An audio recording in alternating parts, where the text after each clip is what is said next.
हरि ओम श्री कौशिकान्वय सुधांबुधि सीदबानुं श्री शुद्ध सद्वकुरुवर्य तनूजरत्नं श्री लक्ष्मणार्य वरदार्य पताब्जभृंगं श्रीमत्सुचक्रवर्दार्यमहं प्रबध्ये तमेव वत्वा परवासुदेवं रंगे श्रियं राजवर्णीयं प्राबोधकीं योगसूक्तिमालां भक्तांगिरेणु भगवन्तमीडे மண்டங்குடியன்பர் மாமரையோர் மன்னிய சீர் தொண்டரடி பொடி தொன்னகரம் வண்டு திணர்த்தவையல் தென்னரங்கத்தம்மானை பள்ளி உணர்த்தும் பிரான் உதைத்தாவூர். இன்று 3ஆம் திருநாளாகியதால் திருப்பள்ளி எழுச்சியில் சுடரொடி பறந்தன என்பவும் ஓங்கி உலகளந்த என்ற திருப்பாவையும் பார்க்கலாம். முதலில் திருப்பள்ளி எழுச்சி. சுடரொளி பறந்தன சுட்திசையெல்லாம் துண்ணிய தாரகை மின்னொளி சுருங்கி படலொளி பசத்தனன் பனிமதீவனோ பாயுருலகன்னது பைம்பொழிற்கமுகின் மடலிடைக்கீறி வண்பாளைகள் நார வைகரை கூர்ந்தது மாருதமிதுவோ அடலொளி திகழ்தரு தீரியம் தடக்கை அரங்கத்தம்மா பள்ளி எழுந்தருளாயே. எம்பெருமானே, சூரியன் வெளியே வந்துவிட்டான். அவனுடைய ஒளி அஷ்டதிக்கையும் வீசி நிற்கிறது. அந்த ஒளியினால் மின்னிக்கொண்டிருந்த நட்சத்திரங்கள் அதனுடைய தேஜஸை இழந்து ஒதுங்கிவிட்டது. குளிர்ச்சியாயிருக்கின்ற பனிமதி போல் இருக்கின்ற சந்திரனும் மறைந்து விட்டான். பாய்ந்திருந்த சூழ்ந்திருந்த இருட்டு அகன்று விட்டது. காற்றானது வைகரையிலே கூர்மையாக இருக்கும் பாக்கு பாளைகளுடைய அடிப்பதினால் அது மடல்களின் இடையில் புகுந்து வரும்பொழுது, பாக்கு மரங்களின் மடல்களின் இழையிலிருந்து புகுந்து வரும்பொழுது அவைகளின் மனத்தை கொண்டு அவை வீச நின்றது. பெருத்த மிடுக்கையுடைய தேஜஸ் விளங்கா நின்றுள்ள தேவரீர் திருவாழ்வியாழ்வானை அழகிய திருக்கையிலே உடைய அரங்கத்தம்மா பள்ளி எழுந்தருளாயே என்று எம்பெருமானை ரங்கநாதனை பள்ளி உணர்த்துகிறார். நீலா துங்கஸ்தனகிரிதடே சுத்தமுத்போத்ய கிருஷ்ணம் பாரார்த்தியம் ஸ்வம் ஸ்ருசிரசித்தமத்யாபயந்தி சோச்சிட்டாயாம் சஜனிகளிதம் யாபலாத்கிருத்ய புங்க்தே கோதாதஸ்யை நமைதமிதம் பூயே வாஸ்து பூயஹா.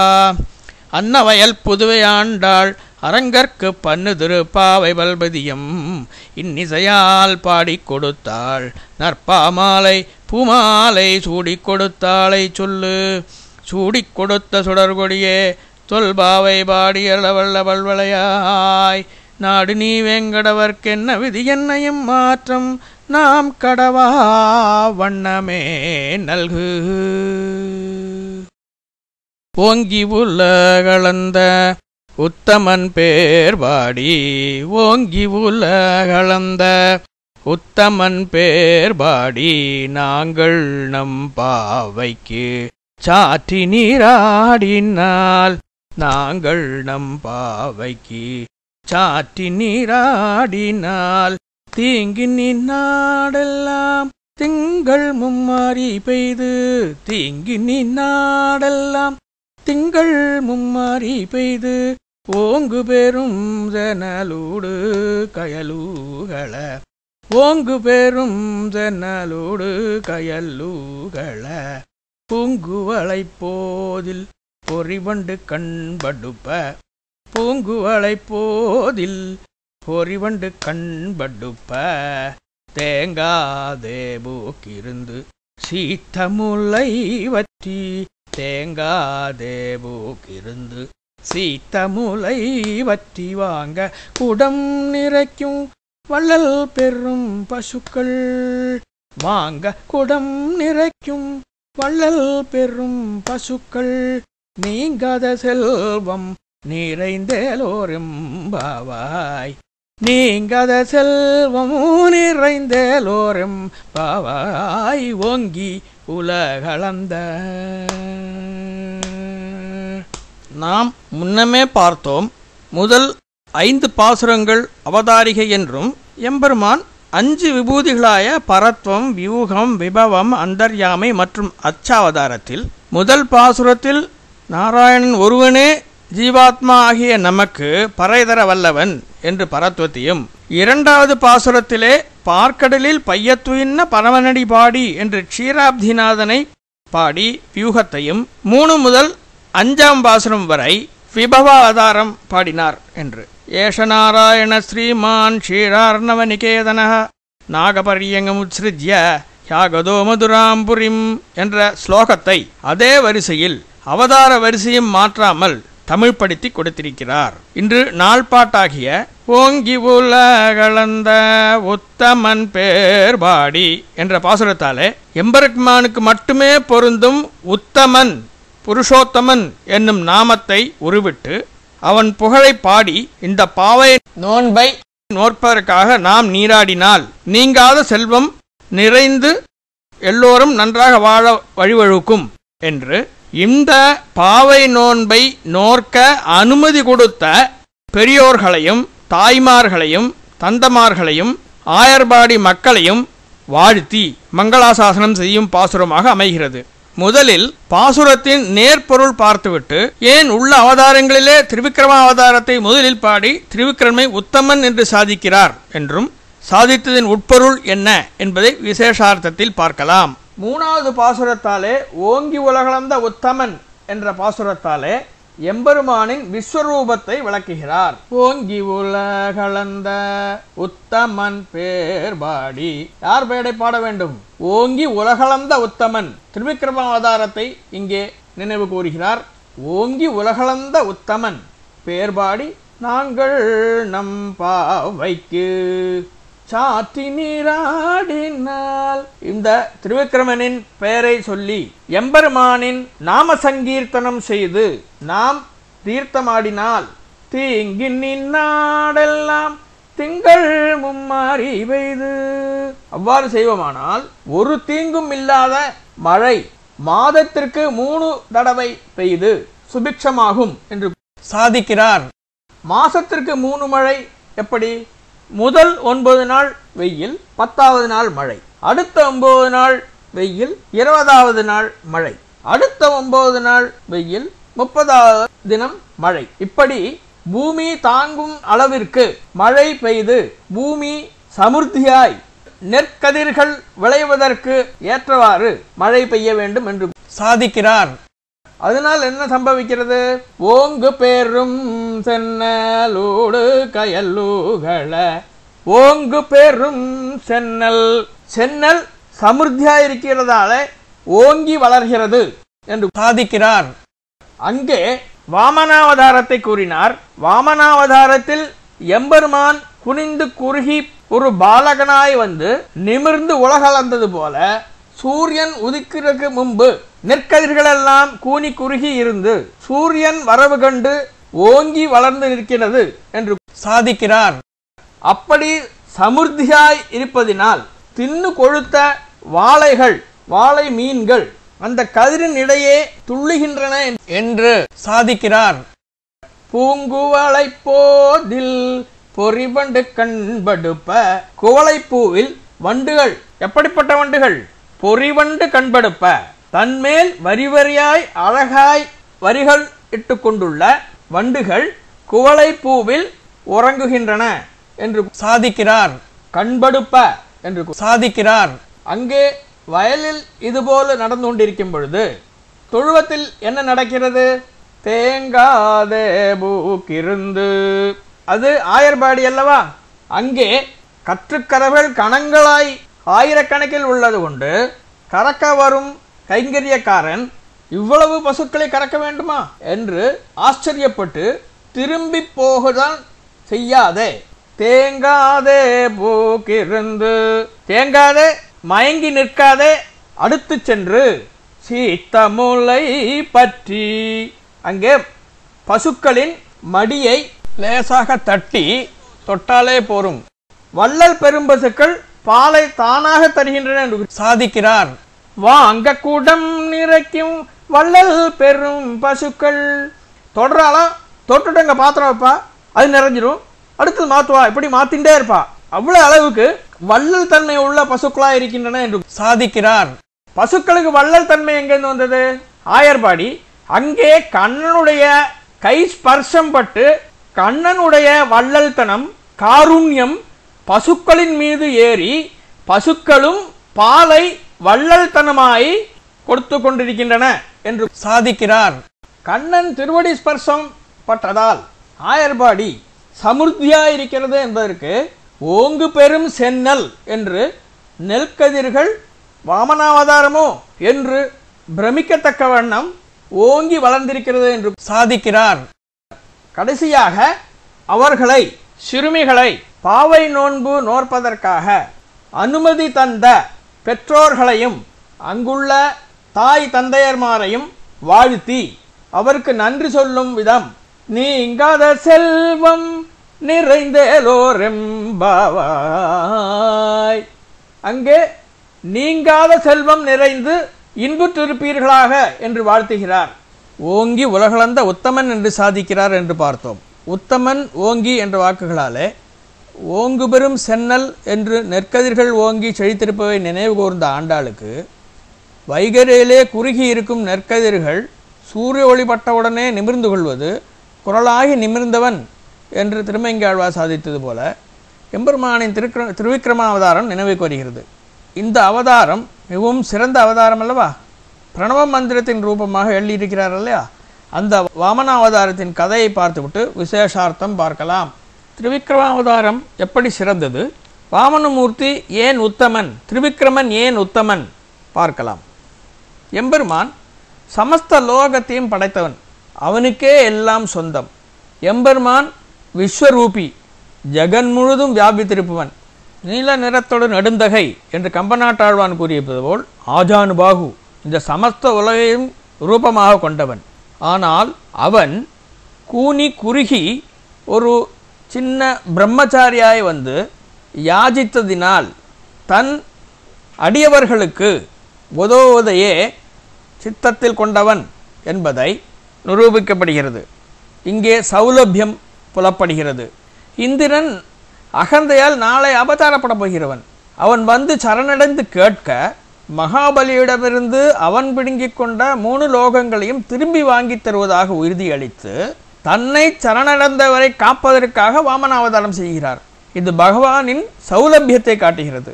இந்த உலகம் முழுவதும் அவனுடையதானாலும் பக்த சம்ரட்சணத்திற்காக பிச்சை அடிக்கிறார். அவருக்கு வேண்டுமானால் ஹிரண்யாட்சன் ஹிரண்யகசிபு இருவரையும் வதித்தது போல் சுலபமாக வென்று 3 லோகத்தையும் மீட்டுத் தரலாம். ஆனால் விஸ்வம் முழுவதும் ரூபமானாலும் உடலை குறுக்கிக் கொண்டு ஒரு பாலகனாய் யாஜிக்கிறார். ஒன்று அவருடைய உடைமை இந்த முழு உலகமும், தன் சொத்தை யாஜிக்க வேண்டிய அவசியமில்லை என்றாலும் இந்திரனுக்காக யாஜிக்கிறார். நாமெல்லாம் கொஞ்சம் சௌரியம் குறைந்தாலும் சண்டைக்கு போய்விடுகிறோம். பேருந்தில் ஒரு தடி ஆசாமி நம்மளோட அடுத்து வந்து உட்கார்கிறார் என்று வைக்கலாம். அப்பொழுது நமது அசௌகரியத்தை மாத்திரம் மனதில் கொண்டு தடித்த பருத்த மேனி உள்ள நண்பரை செய்ய முடியாத காரியத்தை செய்ய சொல்லி தள்ளி உட்கார், இப்படி இரு அப்படி இரு என இருவசத்திருக்கிறவரும் குறை கூறிக்கொண்டே இருப்போம், கோபப்படுவோம். ஆனால் நீல நிறத்தோடு நெடுந்தகையன் என்று கம்பநாட்டாழ்வார் கூறியிருப்பது போல, சகசர சீர்ஷா புருஷா சகசிராட்டு சகசிரபாத் என்று கூறுவது போல, விஸ்வமே மேனியாக இருக்கின்ற எம்பெருமான் ஒரு குறையும் சொல்லாதே தன்னை குறுக்கி ஒரு பாலகனாய் சென்று தான் குறுகினாலும் ஆசிரிதர் நலனு காப்பவர் என்பது திண்ணம். இது உத்தம குணம் இல்லையா? அதான் ஆண்டாள் ஓங்கி உலகளந்த உத்தமன் என்று பாடுகிறார். மற்றொன்று, நமக்கு எல்லாம் தருபவர் அவர்தான், ஆனால் நான் தந்தேன் என்று கூறிக்கொள்வதில்லை.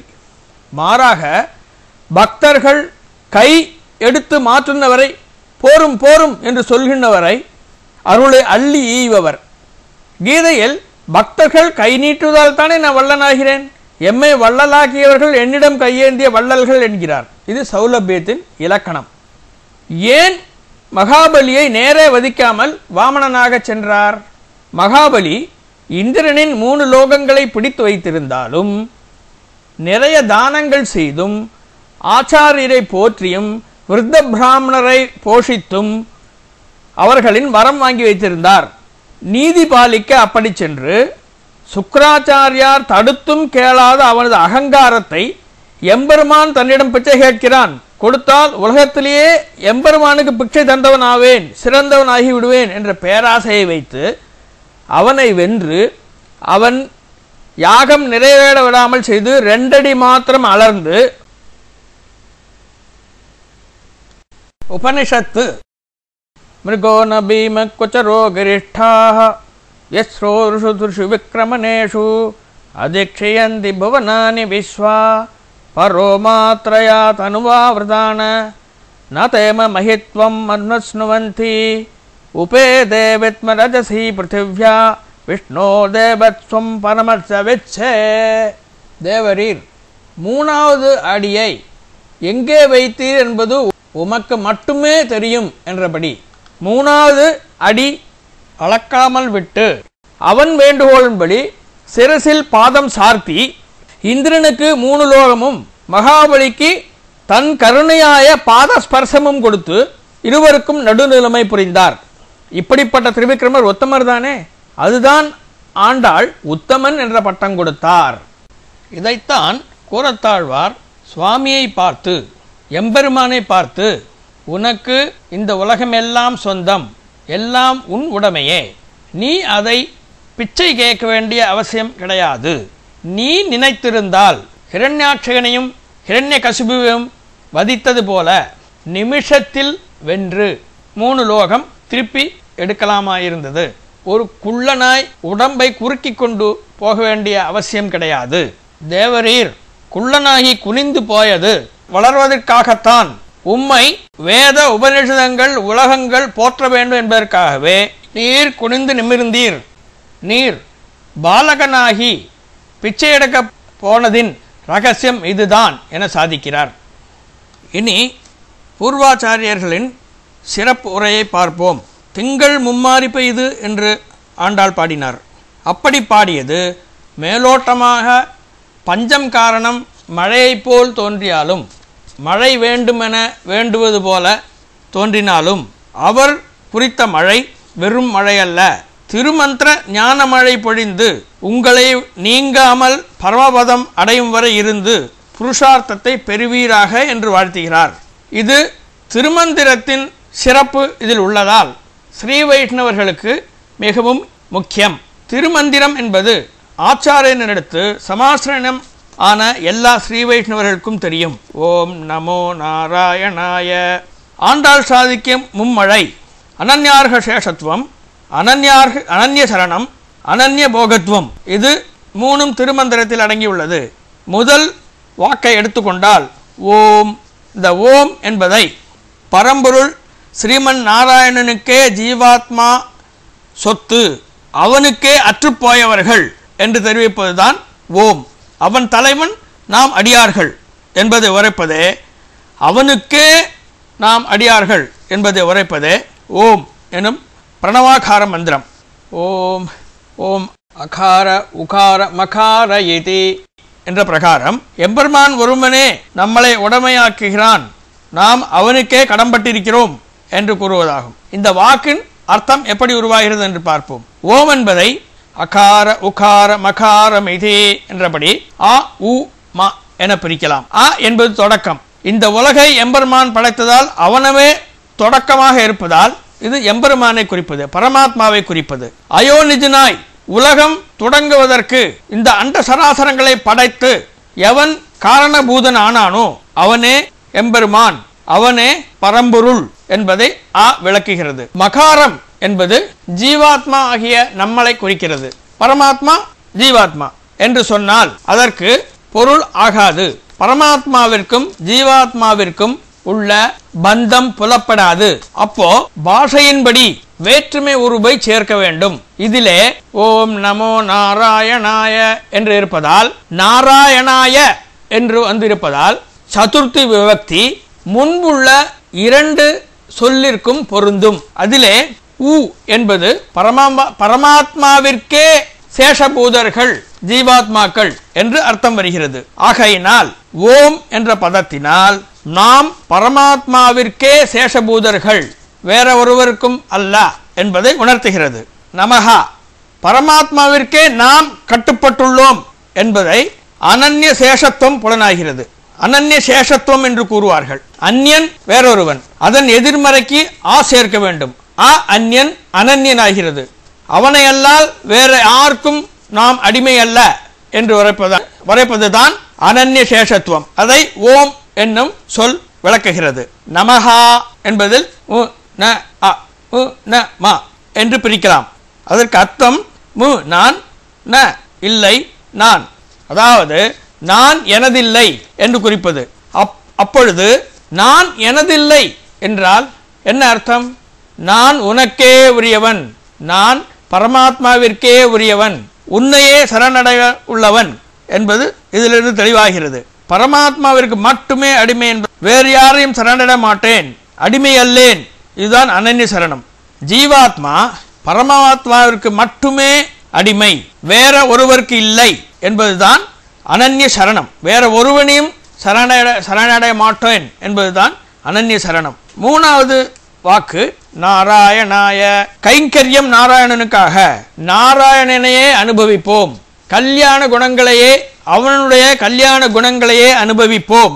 நாம் நாராயணன் திருவடியையும் அவன் மகிமையையும் அனுபவிப்பதற்காகவே இருக்கிறோம் என்று கூறுகிறது. இது அனன்ய போக்கியத்துவம். அவன் ஒருவனுடைய மகிமையே போற்றுவோம், அவனுடைய ஒரு மகிமையே நாம் போக்கியமாக கொள்வோம், வேற ஒன்னையும் போக்கியமாக கொள்ளோம். ஊனினேன் உறவிலேன் என்று தொண்டரடிப்படை ஆழ்வார் கூறியது போல, ஊனாகவும் உறவாகவும் எம்பெருமானையே கொண்டு அவன் லீலா விசேஷங்களையே, அவனுடைய கல்யாண குணங்களையே ரசித்து வாழ்வோம் என்பது என்று அர்த்தம். ஆக ஓம் என்பது அனன்யார்க சேஷத்துவம், நமஹா என்பதிலிருந்து அனன்ய சரணம், நாராயணாய என்பதிலிருந்து அனன்ய போகத்துவம். இது திருமந்திரத்தில் அடங்கியுள்ளது. இந்த திருமந்திரத்திற்கும் திரிவிக்ரமாவதாரத்திற்கும் நெருங்கிய தொடர்புள்ளது. ஓம் நமோ நாராயணாய என்ற திருமந்திரத்தின் முழு ரூபமாக திரிவிக்ரமன் எழுதியிருக்கிறார். அனன்ய சேஷத்துவம் எப்படி வருகிறது? எம்பெருமானை சென்று சேவித்தால் முழு உலகும் அளந்த பாதங்களுடையவனாய், ஒன்று பூமியை அளந்து மற்றொன்று சத்தியலோகம் வரை எத்தி உயர்ந்திருக்கிறது. அவன் பூமி முழுவதையும் அளந்த பொழுது அந்த பூமியில் இருக்கும் நாம் எல்லோரும் அவருக்கு கீழே அவருடைய திருவடியை பற்றி நிற்கிறோம். அதனால் அவனே சரணம். அவனே உலகத்தை படைத்ததாலும் நம்ம எல்லோருக்கும் திருப்பாதம் சார்த்தியதாலும் நாம் அவனுக்கே உடையவனாகிறோம். இது அனன்யார்க சேஷத்துவம். வேற யாருக்கும் அல்லாது, அவன் ஒருவன் தானே உலகத்தை படைத்தான், அவனை என்று வேற யாரையும் நமக்கு சொந்தம் கிடையாது, அவனுடைய சொத்து நாம் என்பது விளங்குகிறது. நமஹா எப்படி திருவிக்கிரமருக்கு சேர்கிறது என்று பார்ப்போம். சுவாமி ராமானுஜர் சரணாதி கத்தியத்திலே பிதரம் மாதரம் தாரான் புத்திரான் பந்தூன் சகீன் குரூன் ரத்னானி தனதான்யானி க்ஷேத்ராணி ச கிருஹாணி ச சர்வதர்மாம்ச்ச சத்யஞ்ச சர்வகாமாம்ச சாக்ஷரான் லோகவிக்ராந்த சரணோ சரணம் தே விரஜம் விபோ தம் த்வமேவ மாதா ச பிதா த்வமேவ த்வமேவ பந்துஷ்ச குருஸ்த்வமேவ த்வமேவ வித்யா திரவிணம் த்வமேவ த்வமேவ சர்வம் மம தேவ தேவ என்று சாதிக்கிறார். பிதா, மாதா, பாரியா, புத்திரா, எல்லா பந்தும் சுகிருதுக்கள் எல்லாவரையும், ரத்னம், தனதானியம், உள்ள க்ஷேத்திரம் எல்லாம், சர்வதர்மம், சத்தியம், சர்வகாமம், சாட்சரான் எல்லாம் விட்டுவிட்டு உம்மை மாத்திரம் சரணடைகிறேன் திருவிக்கிரம சுவாமியே என்று சாதிக்கிறார். நீயே என் மாதா, நீயே என் பிதா, நீயே என்னுடைய பந்து, நீயே என் குரு, என்னோட வித்யையும் சுவாமியே, என்னோட எல்லாம் நீயே என்று சாதிக்கிறார். திருவிக்கிரமாவதாரத்தில் எம்பெருமான் வாமனனாய் வந்த காலத்து 3 அடி மண் வேண்டி ஒரு பாதத்தால் இப்பூலகை அளந்து, 2வது பாதத்தால் மேல் லோகத்தை அளந்து, வளர்ந்து வளர்ந்து வளர்ந்து வளர்ந்து திருவடி சத்தியலோகம் வரை அடைந்து, சத்தியலோகத்தை அடையும் பொழுது அங்கே இருக்கும் பிரமன் பாத்தியமாக பாத பூஜையாக சத்திய தேவதையே கமண்டலத்தில் தீர்த்தமாக எடுத்து சுவாமியின் கட்டவரலில் சேர்க்கிறார். அந்த தீர்த்தமானது கீழே விழுந்து கங்கையாக சிவனார் தலையில் ஏற்று மங்களத்தை அடையப்பெறுகிறார். ஒரு தெய்வம் மேலே பாத பூஜை செய்கிறது, வேறொரு தெய்வம் திருப்பாத தீர்த்தத்தை தலையில் தாங்கி மங்களத்துவம் அடைகிறது.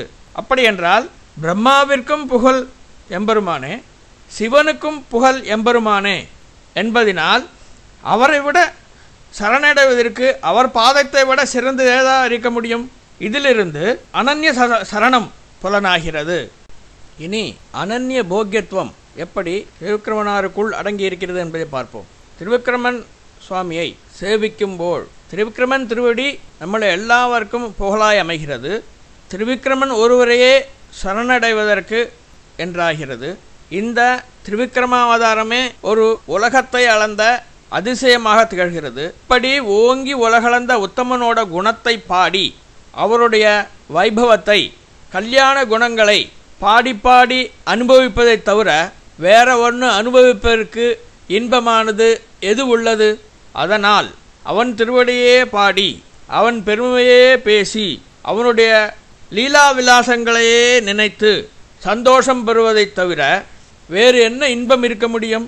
ஆக அனன்ய சேஷத்துவம், அனன்ய சரணம், அனன்ய போக்கியத்துவம் எல்லாம் ஒரு சேர அடங்கியிருப்பது திருவிக்கிரமூர்த்தியே. அதனால் தான் ஆண்டாள் ஓங்கி உலகளந்த உத்தமன் பெயர்பாடி என்று பாடினார். நாம் யாரை அனுபவிப்போம்? அதமனையோ மத்தியமனையோ அல்ல, உத்தமனையே அனுபவிப்போம், உத்தம குணங்களையே அனுபவிப்போம். இப்படியாக திருவிக்கிரமர் எப்படி உத்தமனாகிறார் என்பதை பார்த்தோம். ஒன்று, உலகம் முழுவதும் பரந்த தேகமுள்ள எம்பெருமான் தன்னை கூனி குறுக்கி கொண்டு இந்த லோகம் முழுவதும் சொந்தமான எம்பெருமான் தன் அடியான் இந்திரனுக்காக கையேந்தி நிற்பதாலும் இவர் உத்தமராகிறார். அதனால்தான் ஆண்டாள் ஓங்கி உலகளந்த உத்தமன் பெயர்பாடி என்று இவரை தவிர வேற யாரை பாட முடியும்? முதலிலே வாமனாவதாரத்தை புகழ்ந்து பாடினார். நாளை ஆழிமழை கண்ணா என்ற 4வது பாசுரத்தையும் அதன் அர்த்தத்தையும் பார்ப்போம். ஹரி ஓம். ஸ்ரீமத் கோதாயை நமஹ.